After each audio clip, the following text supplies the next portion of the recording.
આગળ વાત બનાસકાંઠાની, જ્યાં તળાવ ઊંડું કરવાની કામગીરીમાં કૌભાંડની આશંકા સેવવામાં આવી રહી છે। પાલનપુરના માનસરોવરના તળાવને ઊંડું કરવા 38 લાખની ફાળવણી, અગાઉ 9 કરોડ ફાળવ્યા છતાં વધુ 38 લાખની ફાળવણી। ચોમાસું નજીક આવતા તળાવ ઊંડા કરવાની કામગીરી યાદ આવી। ચોમાસાને આડે 1 માસ બાકી, હવે અધિકારીને કામગીરી યાદ આવી। જળ સંચયમાં સમાવેશ કરી અને 38 લાખ પર કલેક્ટરની સહી પણ થઈ ગઈ। 38 લાખની ફાળવણી મુદ્દે સિંચાઈ અધિકારીએ લૂલો બચાવ કર્યો। સિંચાઈ અધિકારીએ કહ્યું, અમને ખબર નથી, ભૂલથી થઈ ગયું હશે।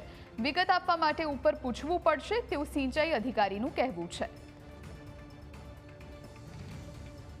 તો તળાવ ઊંડા કરવાની કામગીરીમાં કૌભાંડની આશંકા વ્યક્ત કરવામાં આવી છે। પાલનપુરના માનસરોવર તળાવને ઊંડું કરવા માટે 38 લાખની ફાળવણી કરવામાં આવી છે। કલેક્ટરની સહી પણ થઈ ગઈ। ન્યૂઝ કેપિટલે સવાલ પણ કર્યો, ત્યારે આગળ પૂછવું પડશે તેવું સિંચાઈ અધિકારીએ જવાબ આપ્યો છે।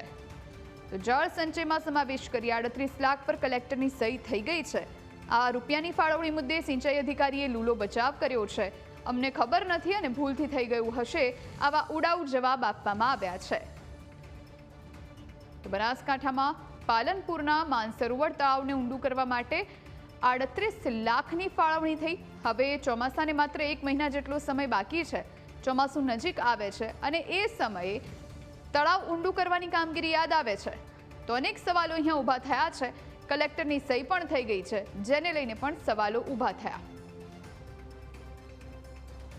સિંચાઈ અધિકારીએ એમ કહ્યું કે મને ખબર નથી, આગળ પૂછવું પડશે। તળાવ ઊંડા કરવાની કામગીરી છે, એને લઈ અને કૌભાંડની આશંકા સેવવામાં આવી રહી છે। આ વિશે વધુ જાણકારી માટે સંવાદદાતા રતનસિંહ ફોનલાઈન પર જોડાયા છે। રતનસિંહ, શું વધુ માહિતી? ચોક્કસ રીતે વાત કરવામાં આવે તો જે પાલનપુરનું માનસરોવર તળાવ છે ને, એ તળાવને ઊંડું કરવા માટે જે અત્યારે તો વધારાના જે 38 લાખ રૂપિયા છે તે ફાળવી દેવાયા છે।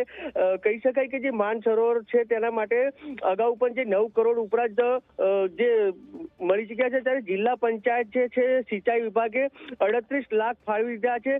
ત્યારે જળ સંચયમાં જે સમાવેશ કરી અને 38 લાખ પર કલેક્ટરની સહી પણ થઈ ગઈ છે। ત્યારે જે સ્ટેટ સિંચાઈ વિભાગે કહ્યું છે કે અમને આ વાતની કશી ખબર નથી, ત્યારે કંઈક ભૂલથી થઈ ગયું એવું અત્યારે તો જે સિંચાઈ વિભાગ છે તે જણાવી રહ્યું છે। ત્યારે જિલ્લા પંચાયત અને જે સિંચાઈ વિભાગના સિંચાઈ અધિકારીએ કહ્યું કે વિગત આપવા માટે ઉપર પૂછવું પડે, ત્યારે અત્યારે તો એવું જણાવી રહ્યા છે। ત્યારે કહી શકાય કે માનસરોવર છે તે શહેરી વિકાસ છે અને શહેરી વિકાસ ખાતે 9 કરોડ રૂપિયા છે તે ફાળવવામાં આવ્યા છે। પરંતુ ચોમાસું છે ને, ચોમાસાના આડે માત્ર 1 જ માસ છે, છતાં ઊંડું કરવાની કામગીરીમાં 38 લાખ રૂપિયા ફાળવી દેવાયા છે।